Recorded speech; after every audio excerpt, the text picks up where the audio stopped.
Do you know one thing that really annoys you as a teacher is when you have to repeat the same thing over and over and over and over again?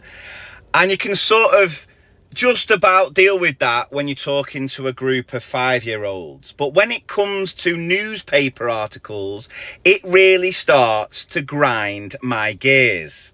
And I know a lot of you sent me this link to this dreadful article from the Telegraph to say that teachers are just negotiating to do less work for more pay. Says someone who clearly has never ever stepped foot in a classroom. And it really makes me wonder why that is the motivation, to just talk us down. I mean, is it a case that you do not never have used the public school system, so therefore have no interest?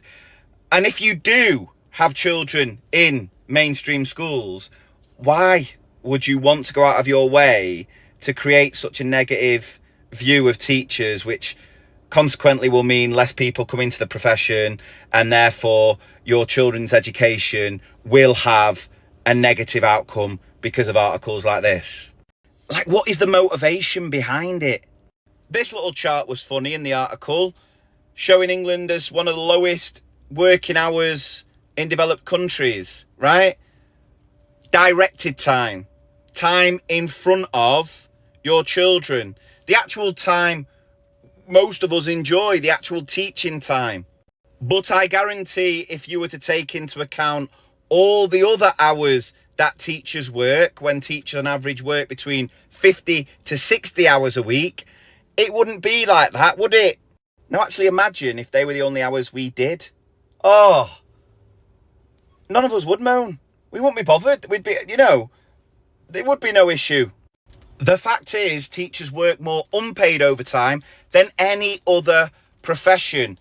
Teachers routinely work 55 hours or over, with school leaders doing 60 hours or over. And that was a few years ago. So I guarantee if you were to do the same survey now, things would have got a lot worse. We'd be working even more overtime than what we were here. And that is the reason why teachers are striking. And you know what? Even if teachers did negotiate to do less work for more pay, what an absolute flex that would be. But that is not the case. The reason teachers were striking was for better pay, but it was also for better conditions, so we don't find ourselves in a situation where 1 in 3 teachers leave within the first 5 years, where schools are adequately funded and adequately staffed to make sure all of our children get the best possible education. That's it. Done. Dusted. That's all it was about.